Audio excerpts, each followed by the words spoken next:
Quand on a commencé à parler de cet accord sur l'océan, on n'avait aucune idée du temps que ça prendrait. Ça a été une sacrée montagne à gravir. De 2004 à 2023. Mais le fait est que les grands projets prennent du temps. Et cet accord, c'est un immense projet. Il va changer la manière dont nous protégeons et gouvernons les 2/3 de l'océan, soit presque la moitié de la planète. Cet accord, j'en suis certaine, va changer le monde. Bienvenue dans Sources diplomatiques, le podcast du ministère de l'Europe et des Affaires étrangères qui vous raconte les coulisses de la diplomatie française et les grands enjeux internationaux. Je m'appelle Diane Jean, vous écoutez la série Qui gouverne l'océan, épisode 2, ce nouvel accord qui peut tout changer. Au début des années 2000, grâce au travail des scientifiques, les États constatent que l'océan est menacé dans sa globalité. C'est ce qu'on a vu dans l'épisode précédent. Face à ce constat, et vu l'ampleur du sujet, ils se demandent ce qu'il faudrait faire, ce qu'ils pourraient faire ensemble. Et le meilleur endroit pour en discuter, c'est les Nations Unies. Plus précisément, l'Assemblée générale, où presque tous les pays du monde ont leur propre siège et leur propre voix. Mais par où commencer ? Comment discuter ? Négocier, se mettre d'accord quand il y a plus de 190 pays autour de la table. Comment conjuguer les intérêts propres à chacun et l'intérêt commun ? Eh bien, vous allez le voir, ça n'a pas été une mince affaire, puisque ces discussions qui ont démarré au début des années 2000 ont duré presque 20 ans. Elles ont résisté à toutes les crises politiques, à la pandémie du Covid, et ont fini par aboutir en 2023 à un accord qualifié d'historique par de nombreux gouvernements, ONG et scientifiques. Cet accord, qui vise à mieux protéger la biodiversité marine, est appelé le BBNJ. Et dans cet épisode, nous allons retracer le fil de ce long et rocambolesque travail diplomatique. Tout commence en 2004. Que faisiez-vous cette année-là ? Moi, j'étais au collège, j'écoutais Aerosmith et Avril Lavigne à fond sur mon tout nouveau lecteur MP3. Mon rêve, c'était d'avoir un Nokia 3410, parce que oui, cette année-là, YouTube, Netflix et les smartphones n'existaient pas encore. Le président de la France s'appelait Jacques Chirac et le ministre des Affaires étrangères, Dominique de Villepin. Et donc cette année-là, en 2004, un groupe de travail sur l'océan est créé à New York, aux Nations Unies.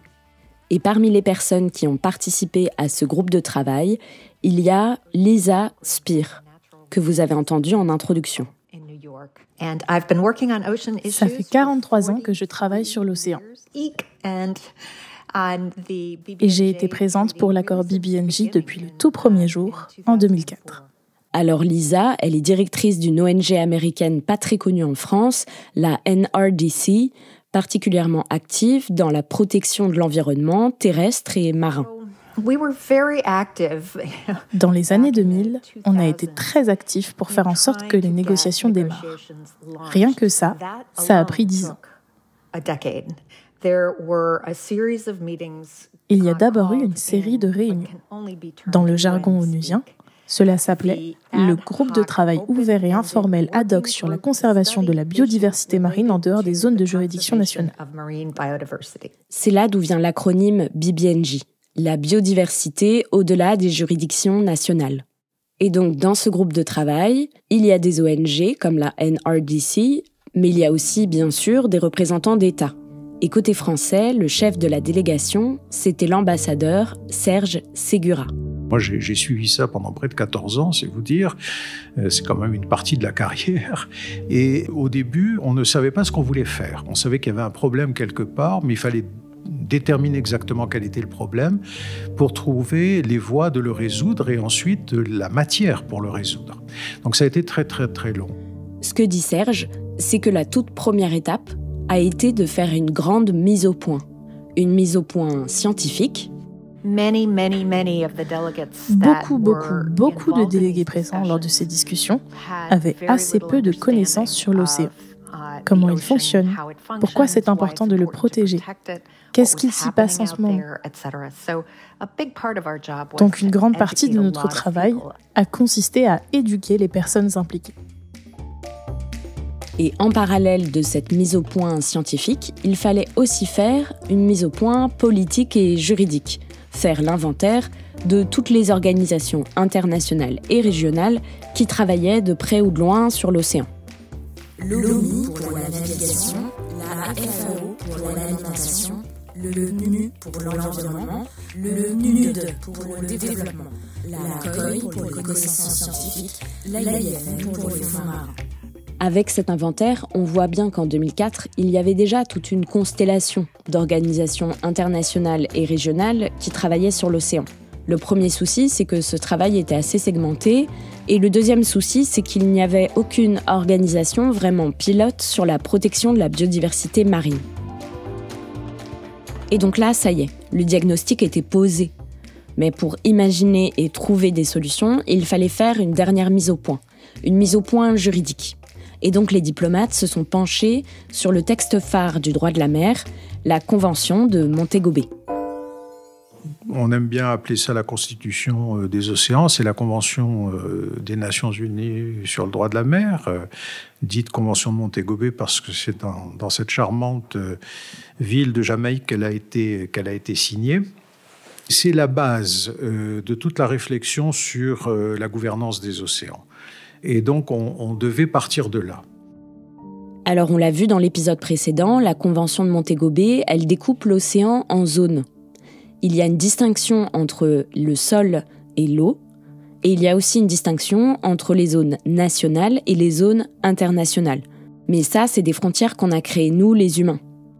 Les baleines, les poulpes, le phytoplancton et autres espèces marines n'en ont absolument pas connaissance.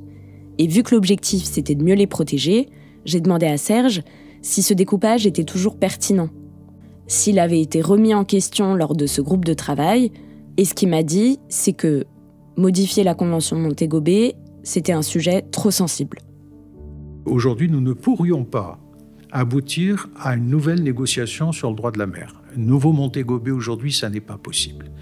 Montego Bay aborde trop de questions. Les antagonismes se sont fait jour aujourd'hui. La société internationale est disloquée et on ne pourrait pas aboutir à un tel résultat. Donc nous avons un capital formidable qui est la Convention des Nations Unies sur le droit de la mer.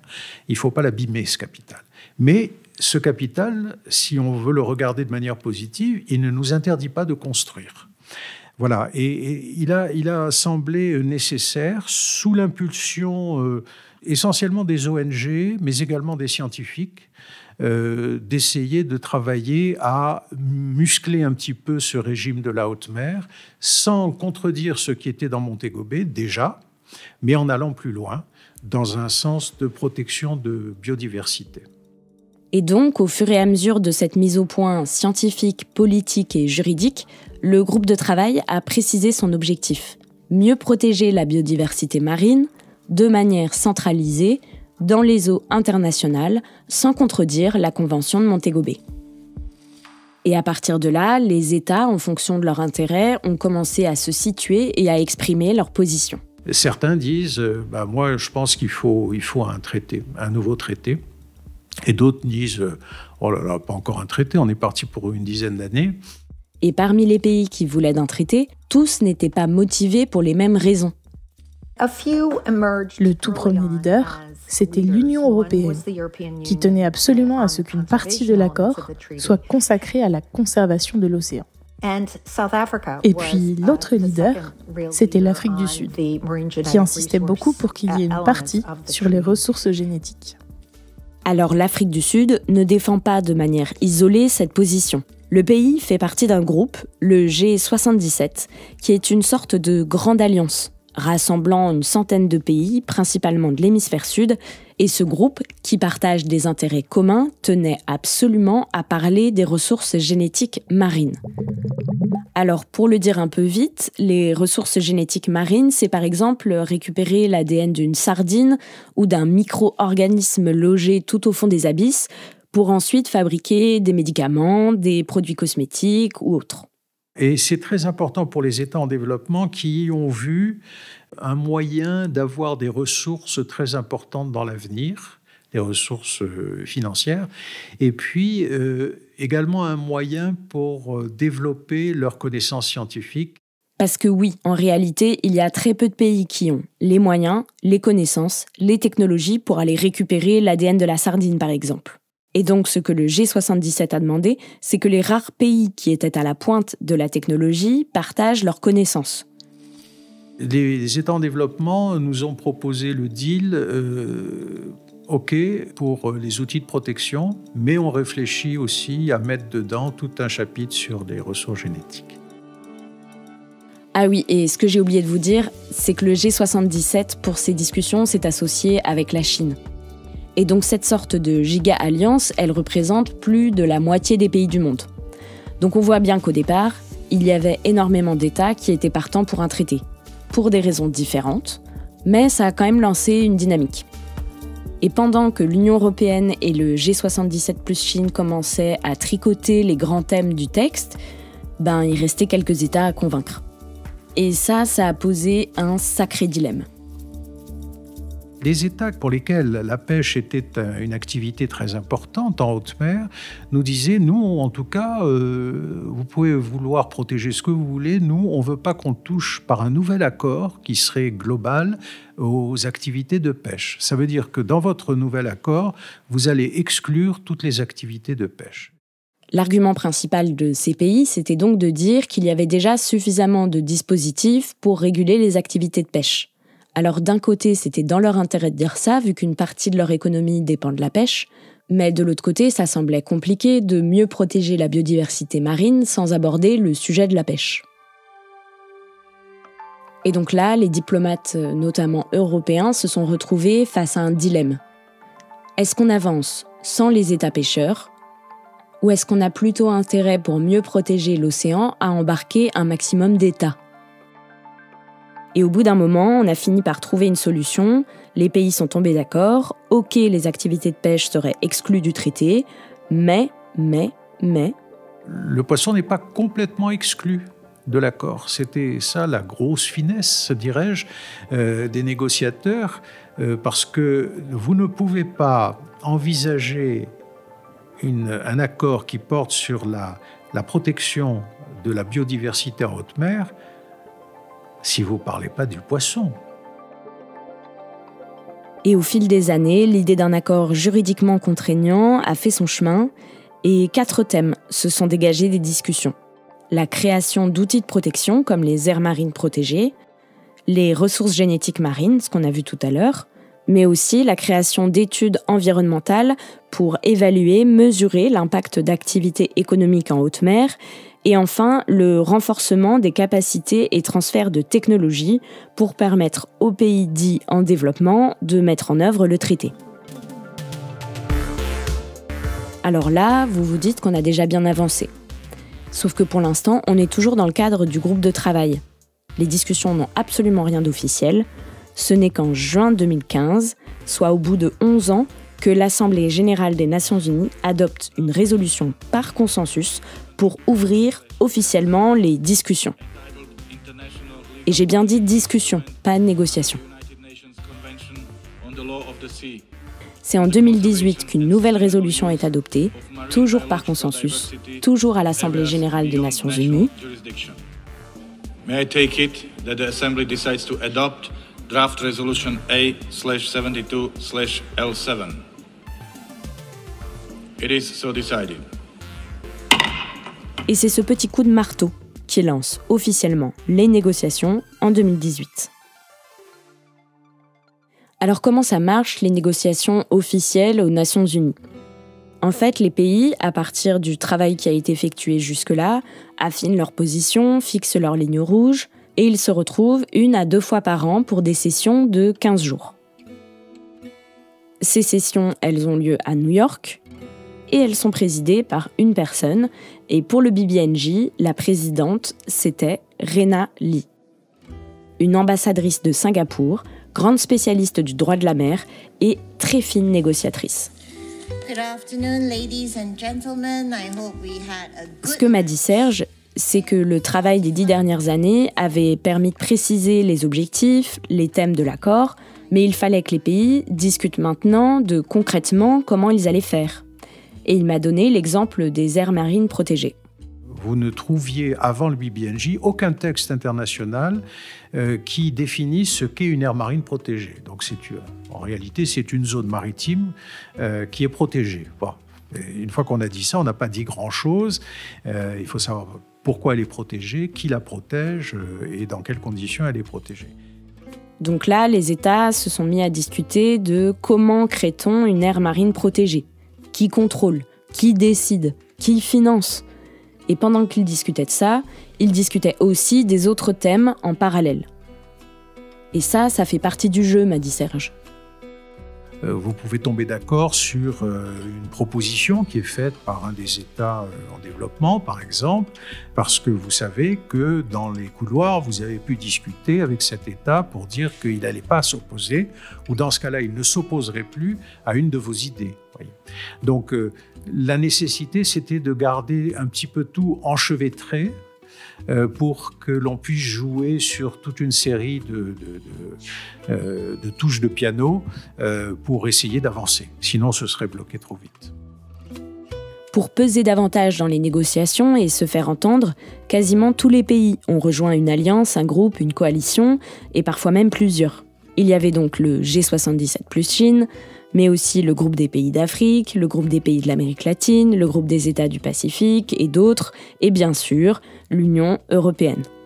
Et j'ai voulu savoir comment s'échafaudait la position française et européenne, comment on accordait nos violons, et ce n'est pas Serge Ségura qui m'a expliqué ça, puisqu'après 43 ans passés au ministère, il est parti à la retraite. Et quand il est parti, c'est l'une de ses collègues, Sandrine Barbier, directrice adjointe des affaires juridiques, qui l'a remplacé. Et c'est elle qui a répondu à ma question. On avait d'abord un premier travail qui était un travail de discussion en interministériel. On avait monté avec l'ambassadeur Ségura, enfin c'est lui qui l'avait monté, mais on travaillait ensemble dedans, une task force interministérielle pour essayer de développer des propositions françaises. Qu'ensuite, on faisait monter en fait au niveau européen. Et ensuite, une fois que ces positions étaient agréées au niveau européen, eh bien, elles étaient défendues par la Commission européenne avec l'aide des États membres aux Nations Unies pour ménager, arranger les intérêts des différentes forces en présence. Et donc, les sessions à New York ont eu lieu en 2018, 2019... et la dernière devait avoir lieu en 2020. Sauf qu'en 2020... En Chine, un mystérieux virus de la même famille que le SRAS a déjà contaminé. The first US case has been detected. Primeiro caso confirmado. Un italiano risultato positivo al coronavirus. En raison de la situation provoquée par le coronavirus, dit Covid-19, j'ai tenu une réunion informelle avec les délégations le 9 mars 2020. Lors de cet échange, il a été décidé que la prochaine session de négociation serait reportée. La nouvelle date sera actée le plus rapidement possible par l'Assemblée générale des Nations unies. Extrait d'une lettre de Rena Lee, présidente des négociations BBNJ. Un grand risque en fait qu'a posé le Covid, c'était de rendre les négociations du BBNJ molles, de les faire mollir, de les faire devenir en fait comme inintéressantes quelque part.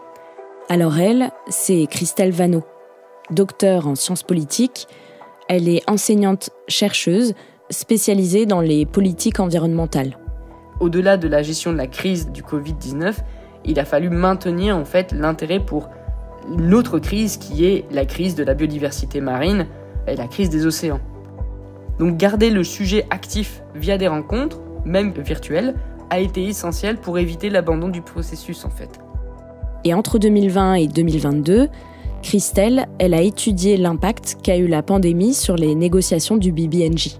Au lieu de se retrouver au coin de la machine à café pendant les négociations ou de créer des groupes de travail, ont émergé en fait des sites virtuels de négociation pour continuer ces relations multilatérales sur une période de 2 ans. 2 ans pendant lesquels les diplomates se sont convertis au télétravail. Et même si les négociations officielles étaient en pause, les discussions ont donc continué et le présentiel, au fur et à mesure, est revenu. Ce qui a donné lieu à ce que Christelle appelle une diplomatie hybride, à la fois numérique et physique. Ce que ça a permis, cette diplomatie hybride, ça a été en fait une participation un peu élargie, puisque des acteurs non étatiques et des pays du Sud, finalement se mettre en ligne, c'est un coût bien moindre que d'envoyer des diplomates pendant une semaine à New York. C'est un coût énorme de faire ça. Ça a permis de davantage s'approprier les sujets. Une fois de plus, c'est des sujets extrêmement techniques. Et donc, les délégations sont arrivées ensuite en 2022 plus prêtes qu'elles ne l'étaient auparavant. Et ça, c'est en partie dû à ce travail intersessionnel. Et au bout de 2 ans, quand la pandémie s'est calmée, il a fallu donner un petit coup de pouce pour repartir. En fait, ce qui a permis de donner un coup d'accélérateur aux négociations, ça a été la prise en main du sujet par les politiques. Mesdames, Messieurs les chefs d'État et de gouvernement, bienvenue à Brest. Avec la prise de conscience du lien entre protection de l'océan, protection de la biodiversité et lutte contre le changement climatique. Ce triptyque a permis en fait de faire monter le BBNJ plus en haut dans l'agenda politique, notamment à l'occasion du One Ocean Summit qui a eu lieu à Brest en février 2022. À partir de là, il y a vraiment eu une accélération des négociations et la prise de conscience qu'il était vraiment nécessaire de mettre un terme à cette négociation qui sinon aurait pu durer encore 10 ou 20 ans. C'est un devoir collectif. D'autres manières de faire de cette année 2022 une année utile, car nos océans ne peuvent plus l'attendre. Alors, on agit. Donc entre 2021 et 2022, et ça a permis un peu cette bascule de maintenant il faut finir.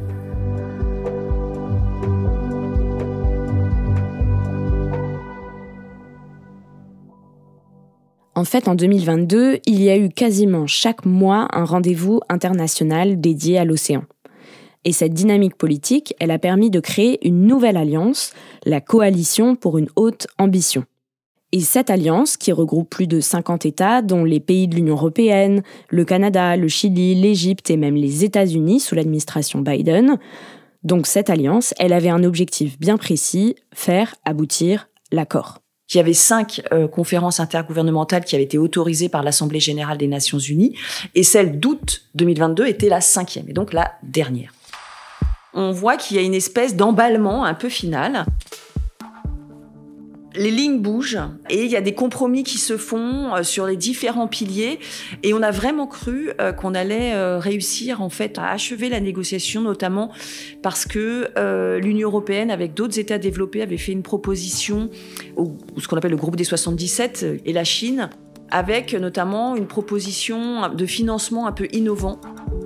Du coup, on a eu la sensation que ça allait basculer. Et puis finalement non, au dernier moment. Ce que dit Sandrine, c'est que la situation s'est retrouvée bloquée à la veille du dernier jour, de la dernière session des négociations. Bref, c'était mal parti. Mais Renali, la présidente, avait plus d'un tour dans son sac. La présidente de la conférence, elle a eu l'intelligence en fait de trouver un peu une astuce. Alors que c'était normalement la dernière conférence en août, cette conférence n'a pas été clôturée. Elle a juste été suspendue. Et ce petit tour de passe-passe, il a permis de prolonger les négociations, qui ont donc repris au début de l'année 2023. Good morning, everyone. I'm glad to see everybody so bright-eyed and bushy. It is making progress, and delegations are demonstrating flexibility. The last day of the negotiations. Le dernier jour, il y a eu des négociations très intenses entre les chefs de délégation. Le reste des équipes, les ONG, les organisations intergouvernementales et les autres membres des délégations n'ont pas participé à ces échanges. mais on attendait à la porte. On était donc un vendredi, et normalement, la journée de travail termine vers 18h. Mais là, quelqu'un est venu nous dire que ça se finirait plus tôt, vers 21h. Sauf que cette deadline a été repoussée. On nous a dit minuit, puis on nous a dit 6h du matin. Donc on est resté dans les locaux de l'ONU. On s'est installé dans l'une des grandes salles d'attente au 2e étage et on a attendu toute la nuit. Il y avait des personnes allongées un peu partout par terre. Certaines essayaient de trouver le sommeil. On était toutes et tous épuisés. Ça faisait 2 semaines que tout le monde se donnait à fond. Et puis, à 6h du matin, on nous a dit que ce n'était toujours pas fini. Dans la matinée, la présidente des négociations vient nous dire qu'aucun accord n'a été trouvé.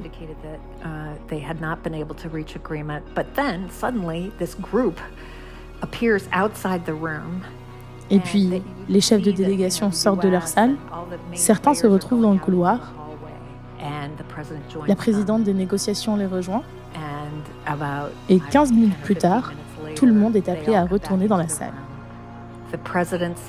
La présidente s'assoit dans sa chaise Ladies and gentlemen, et elle dit « Le bateau a atteint le rivage. The ship has reached the shore. »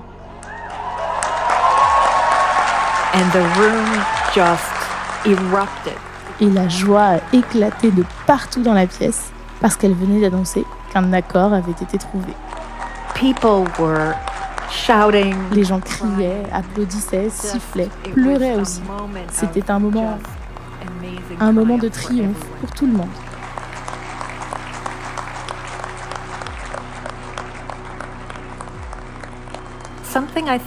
Je pense que c'est un moment qu'aucune personne dans cette pièce n'oubliera jamais. On finit par sortir de la salle. Il est à peu près 10h du matin. Donc personne n'avait dormi. Et quand on sort de la pièce, on tombe sur un groupe de jeunes, chacun portant une étiquette avec son nom et le drapeau de son pays. En fait, ce jour-là, c'était la journée des étudiants, où des jeunes viennent visiter les locaux de l'ONU pour comprendre comment tout ça fonctionne. Et donc tous ces jeunes gens ont déboulé. Et nous, on était là. On ne ressemblait à rien. On avait laissé nos affaires un peu partout. Je ne sais pas ce que ces étudiants ont retenu, mais en tout cas, ils ont eu un véritable aperçu de comment ça marche. Donc j'étais heureuse.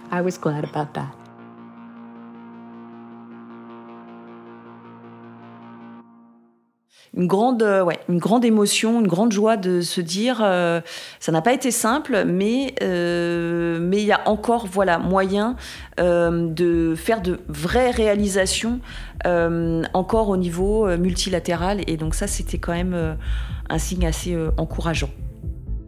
Encourageant, oui, mais c'est toujours pas fini. Le texte de l'accord BBNJ, que je vous ai mis en description de l'épisode, il a ensuite été traduit dans plusieurs langues, puis adopté par consensus par l'Assemblée générale des Nations unies, histoire qu'on soit bien sûr que tout le monde soit d'accord. Et ensuite, il faut l'appliquer, le mettre en œuvre, et ça c'est tout un autre chantier qu'on verra dans le prochain épisode. En tout cas, l'année 2023, l'année où l'accord BBNJ a été trouvé. Il y a eu du mouvement ailleurs en ce qui concerne l'océan. Déjà, la France et le Costa Rica ont reçu le feu vert des Nations Unies pour organiser le 3e sommet de l'UNOC, un sommet international entièrement consacré à l'océan. Rendez-vous pris à Nice en 2025. Il y a aussi eu du mouvement dans les Caraïbes, plus précisément à Kingston en Jamaïque, là où se trouve le siège de l'AIFM, l'Autorité internationale des fonds marins dont je vous ai déjà parlé. Pour savoir exactement ce qu'il se disait là-bas, ce qu'il se décidait même, j'ai contacté le représentant français sur place, l'ambassadeur Olivier Guyenne-Var.